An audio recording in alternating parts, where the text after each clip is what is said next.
I'm your inner dream monologue, and you're fast asleep, so I'll be quick. Great job using the Colgate Optic White Overnight Teeth Whitening Pen before bed. When used as directed, it gives you a visibly whiter smile in just 7 days. So while I fly and talk to animals, you're removing teeth stains with ease. Sweet dreams. And when you wake up, keep on living life to the brightest. Colgate Optic White. Find it at all major retailers. It is mind-blowing and heartbreaking how many original scripts are written every year but are never made. So we seek out these scripts and bring them to life with full audio production and professional actors. Check us out at Undiscovered Scripts, Movies made of paper. wherever you get your podcasts. Free!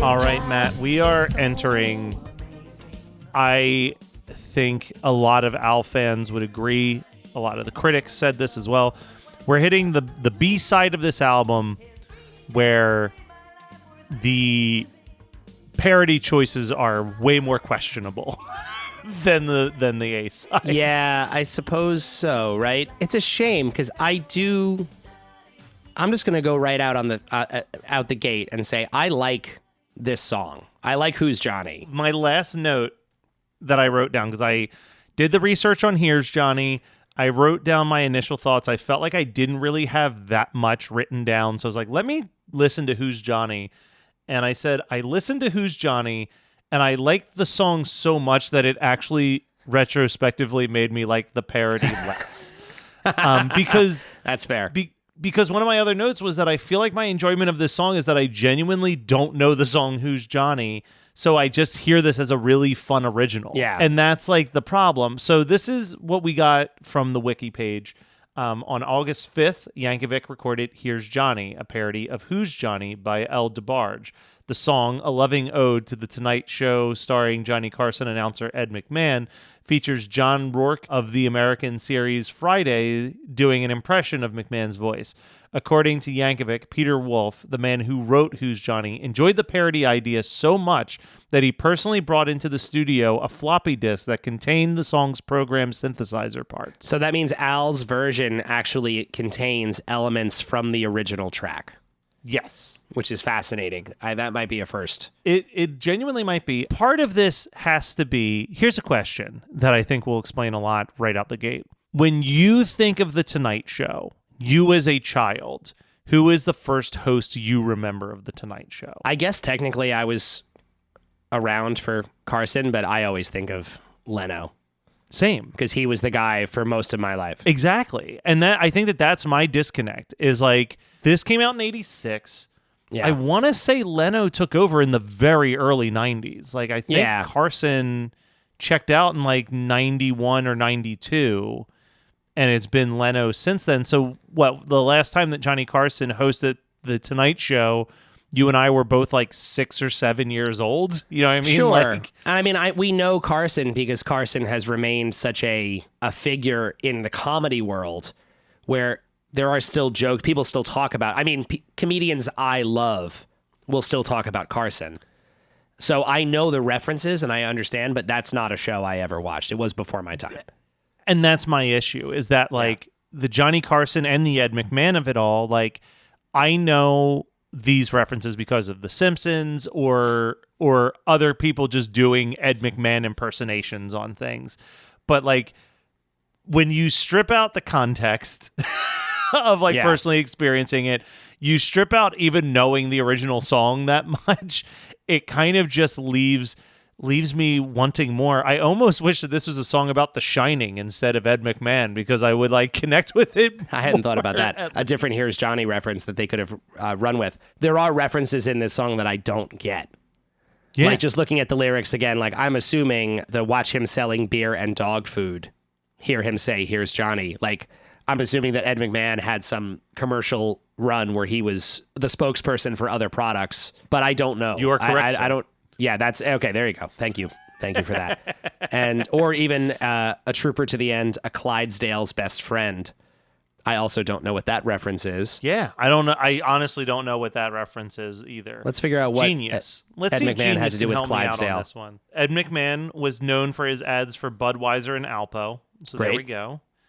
A Clydesdale's best friend. Ed McMahon was often featured in Budweiser ads alongside the Budweiser Clydesdale. Oh, okay. Means nothing to us. No, it means nothing. The only reference in here that does resonate with me from my own childhood experience is I got a letter from him just the other day. It said, "You may already be a winner," which is Yes, the I Publishers remember- Clearinghouse sweepstakes, Yeah. which I did grow up with him on the television, showing up at people's houses with giant checks. Yes. That's a reference that I know for Ed McMahon. Absolutely. Yeah, so this is going to be really weird, but my biggest connection with Ed McMahon and like Here's Johnny and all of that is a very short-lived cartoon series that ran in the 90s. So there was Tiny Toon Adventures and there was Animaniacs, right? And I referenced this in an earlier episode on this album, but like Animaniacs dabbled into educational stuff. Yes. As goofy and wacky as that show was, like it taught you about like the state capitals and it taught you about the countries around the world. Sure. So someone took the idea of like, could we take the Animaniacs energy and make a fully educational show? And they created a show that lasted like one season called Hysteria. Do you have any memory of this show? I have a memory of the name, but I'm pretty sure I never saw it. So this makes no sense whatsoever. I'll never be able to explain why they did this, but Hysteria followed a cartoon character named Father Time, who was like a very old skinny man with a long beard, and then like Baby Year, and it was just like a egg-shaped baby, and then a group of kids, and they would travel through time to all these different historical moments and talk about the history of them. And like most of the kids were just like generic cartoon child one, right? But there was like a few random reoccurring kids. Like one was Froggy because he had this real like raspy voice. But one of the kids' names was Crazy Bob, and he exclusively spoke in Ed McMahonisms. Oh, wow. Okay. Like, so like they would state a fact and he would just go, "You are correct, sir." Or he would go, "Here's Johnny." Like that was all his character did. So that is literally the only thing I know about Ed McMahon. Wow. It's this cartoon character from a short-lived kids cartoon. I love that that's your reference point. That could not be more obscure. That is so much more obscure than anything in this song. 100%. I was like, Wow. why is this the case that I remember this? And then obviously like The Simpsons had tons of Johnny Carsons. There's like literally one of the best episodes of The Simpsons is a whole send off to like the last Johnny Carson show where Krusty does his Krusty farewell special, and it's like beat for beat the Johnny Carson farewell show. But yeah, there's just it's tough. This is like one of the toughest parodies we've ever had to discuss, because I think so much of what this song is supposed to work on is your knowledge of the original song, which was a decent hit. It was a number 3 hit on the Billboard charts. It's not like this song tanked. And secondly, like a loving knowledge of the source material. Yeah. And we have neither of those things. It's true. It's true. I mean, the other funny thing is I truly did not know, and it's weird because I've seen it. It's been a long time, but I did not realize that this song was specifically written for Short Circuit. Yeah, Johnny 5. Yeah. No, I knew it was in the soundtrack, but for whatever reason, I never put together. This is so dumb for me to even Are we admit, about to 'cause talk it's about the ridiculous. music video? Well, yeah, we got to talk about the actual Who's Johnny music video, but I just did not occur to me that it was written for the film, that the lyrics of this song are literally about Johnny 5 from Short Circuit. Well, let me blow your mind real quick there, Matt. Okay. Have you realized that excluding Addicted to Spuds, all of the parodies are songs from movie soundtracks? I did know that they were all from movie soundtracks, but I guess it's that thing of like, is it from the soundtrack or is it written for a film? Yeah. You know what I mean? Like, so obviously Ruthless But I People think all of was them are written for Ruthless People. for. Yeah. I think they're all written for, because I think Living in America was definitely written for Rocky IV. I don't think that was just like a Yeah, I guess a you're dusty right. James Brown B-side that they took out off the shelf to throw in there. I guess you're right. Yeah, no, I mean, I knew this was in the soundtrack, but I just, until I was watching the music video right before we recorded this episode, it didn't occur to me that it was that much of a tie-in. Hi, I'm your inner dream monologue, and you're fast asleep, so I'll be quick. Great job using the Colgate Optic White Overnight Teeth Whitening Pen before bed. When used as directed, it gives you a visibly whiter smile in just 7 days. So while I fly and talk to animals, you're removing teeth stains with ease. Sweet dreams. And when you wake up, keep on living life to the brightest. Colgate Optic White. Find it at all major retailers. TIAA is on a mission. Why? Because 54% of Black Americans don't have enough savings to retire. So in collaboration with big-name artists like Wyclef Jean, TIAA released Paper Right. New music inspiring a new financial future. With 100% of streaming sales going to a nonprofit that teaches students how to invest. Stream Paper Right now and help close the gap. Hi, friends. The world got you down. Don't be sad. Listen to $2 Late Fee with Zach and Dustin. $2 Late Fee is the podcast that celebrates the best decade of entertainment, the 1980s. We pick a movie and soundtrack from our youth that we loved and see if it holds up today. We also interview your favorite celebrities from that era. All in the spirit of positivity and togetherness. Check us out at $2latefee.com.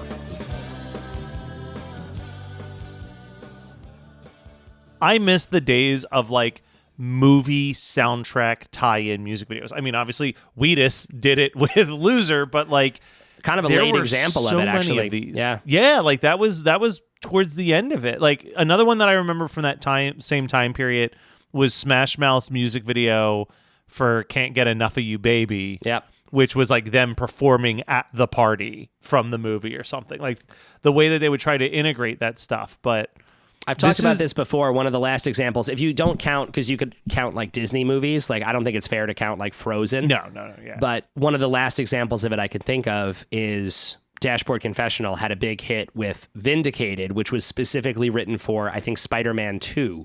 Spider-Man 2, and it was very clear in the music video that it was. Yeah, no, it was Spider-Man an 2. absolute tie-in. Yeah. Like the video is promoting the film, and yeah, that just does not happen in the same way anymore. At least not that I'm aware of. It which used is to crazy. be such a vehicle. Which is crazy because Vindicated is like one of those songs where it's like, if you're just listening to it on the radio, you're not like, ooh, those Spider-Man 2 references. Exactly, and that's the thing, song. right? Is that part of me is like, oh, this is from Spider-Man 2, but it's just a song that they gave to Spider-Man 2. Like, Where in this case, it did not occur to me. Who's that, like, Johnny? Yeah, who's it's like Johnny? very- Yeah, I don't know why I just never put it together. And then I watched this video with a robot in a courtroom, and I was like, oh God, I guess it is about him.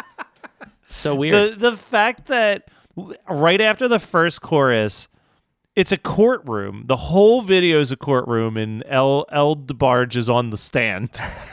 The lawyers take out Exhibit A, which is just a VHS copy of Short Circuit, and they show it in court as evidence. And all the lawyers are just grilling him, and the judge, everyone's just like, who is Johnny? Yeah. And he is just dancing through the courtroom while everyone's yelling at him. It's a hilarious video. I think the thing that It's one of freaks the me most out, brilliant ways that I've ever seen them integrate movie footage it's so into a good. music video. It's so good. And it's an example of like, now in hindsight, watching this video, I'm like, this is more ridiculous than Al's parody. 100%. Like, And this I think is so that strange. It worked on I Lost on Jeopardy for sure. Yeah. But this is tough because like it is a goofy, dumb song to begin with. Yeah. Like, how do you take like a silly song about a robot and make it sillier? Which I guess his idea was like, you normalize it. Like, it's not a ridiculous song. It's literally just a love letter to Ed McMahon. To Ed McMahon, the most basic guy. Yeah, he did it. He pulled a normal Al on us. He took the weird thing and made it about something very basic and common. Yeah, you're right. But yeah, it's a bummer because like I don't know when.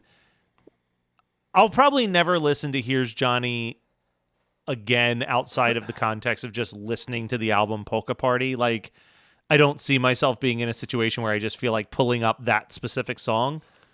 Yeah, but Who's Johnny? Who's Johnny is like being added to some playlists. Who's for Johnny me. is great. I was also surprised to see it's a Motown record. It Yes, was released by I saw Motown that. Records, which is amazing.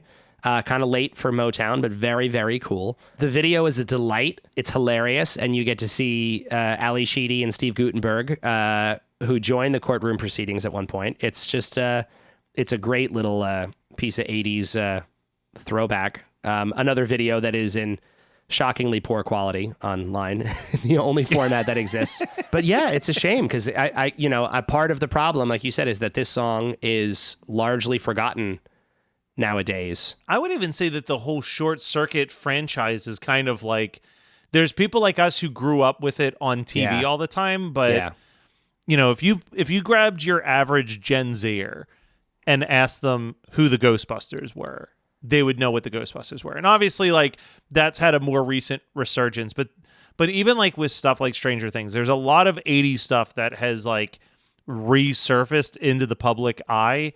Short Circuit is not one of those things. Like, I feel like somehow whoever's in charge of what piece of pop culture gets to like continue to live in the public eye, everyone has just decided like Short Circuit should just literally stay in the 80s and not it's get hard a to imagine anywhere. It's hard to imagine a reboot of it, although I guess it could happen, especially with modern. Somehow Short Circuit seems more plausible in the modern age.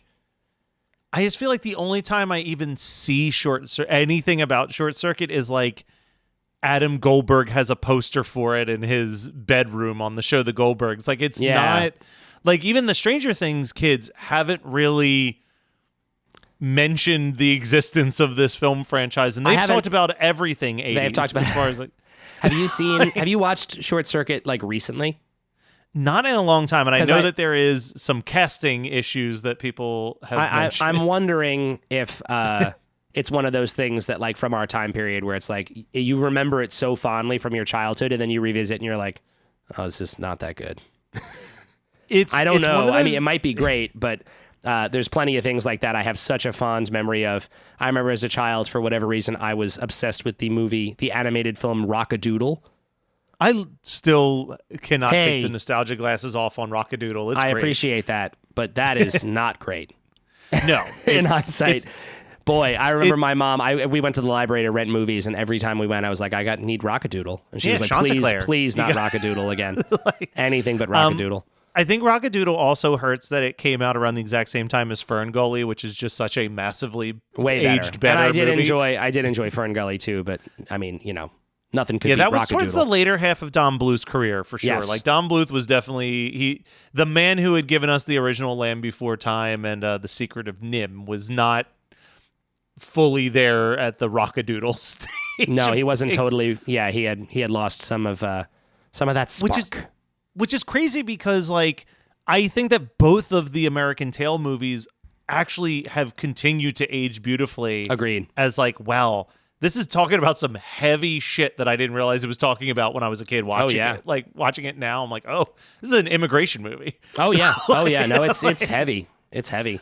So the one thing I'll say with Short Circuit is that when I think of Short Circuit in a modern context, I think of it being a movie that maybe 15 years ago, if I was walking through Best Buy and it was like, hey, it's Short Circuit 1 and 2 on a single disc for $5, I'd snatch it up in a minute and then it would just sit on the shelf unwatched for for years. Like, it's like one of those things where it's like, I remember it always being on TV, but like, I couldn't tell you anything about it except for the fact that I still think Johnny Number 5 is a cool looking robot. Like, cool looking robot. Agreed. Agreed. That's about it. But I think we've tried to extend our conversation as much as we possibly can. I have one more thing to say about, but going back to the El Debarge, who's Johnny, because this is super interesting. You were talking about how we mentioned how Peter Wolf, the writer of the song, was such a fan of Al doing the parody that he gave him the tracks and stuff. Peter Wolf basically started his career working with someone who we've mentioned on this podcast a couple times, and that is Frank Zappa. Ooh. He played keyboards for Frank Zappa in the 70s into the early 80s. He played on Joe's Garage. He played on Chic Your Booty, Tinseltown Rebellion. And then following that was a writer-producer who made a bunch of hits. He produced We Built This City for Starship and another one we've mentioned in just the last episode, he also did Everybody Have Fun Tonight by Wang Chung. Wow. How about that? One of the things that I happened to catch when I was looking up Who's Johnny is just that Michael McDonald is one of the backup singers on the song. Oh. I didn't hear his very noteworthy voice when I was listening to the song, but I was like, huh, good for him. Yeah, there's a lot of good. And just another one that's not totally related, but is interesting to me. He also is the producer of King of Wishful Thinking by Go West. Ooh, a great resume for this guy. So, and he was enough of a fan of Al that he was thrilled to have Al parody his song, which I always instantly makes you top of my list. I love the people who just are stoked to work with Al. Same. I wish that I was stoked about this parody, though. And I'm trying to figure out where Peter Wolf also did the soundtrack for Weekend at Bernie's 2. Oh, that I classic. just saw that. Yeah, no, the unforgettable film score. The movie for where Weekend Voodoo at Bernie's brings 2. Bernie back. Yeah. In the world of notable film scores, it's like Star Wars, Weekend at Bernie's 2, Jaws. All right, so I am not putting this at the bottom, but I'm putting it pretty low. I'm going to put Here's Johnny. Actually, I'm putting this a little bit higher than I thought. No, okay. I think I found the spot that I like. I'm putting it between Girls Just Want to Have Lunch and Stop Dragging My Car Around. The song doesn't anger me quite on the level of like I Want a New Duck. I was won over a little bit for the Girls Just Want to Have Fun argument of like it is a little punk how pissed off he is.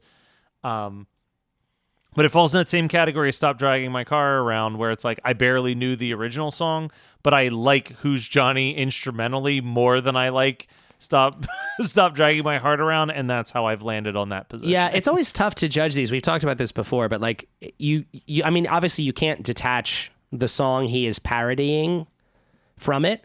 And I really do think Who's Johnny is a great song, and this is so fun to listen to. I love the one other thing about the song I forgot to mention, the it's in the original and it's in Al's version. There's that like weird like stutter effect that then leads to a key change going into the end of the song. That is glorious.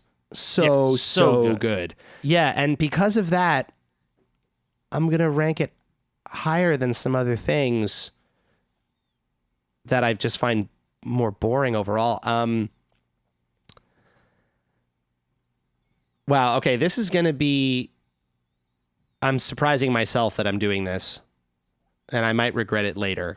But in this moment, I am putting this above Living with a Hernia. Wow. And just below King of Suede. Wow. You went higher than even I went with this one. I did. And again, it's because I'm... In a way, I think Living with a Hernia is a more interesting... I think Al's take of Living with a Hernia is more clever, but it's just not as fun to listen to for me as this is. Because of how good the music is, like I enjoy listening to this more than I probably would or should. I don't know. But yeah, no, I still get... it's just such a fun piece of music. It's hard for me to... Even though the lyrics don't totally do it for me, it's still... I still have fun. All right. Hot take, I know. That is one of the hottest so far. That's a hot take. That's a hot take.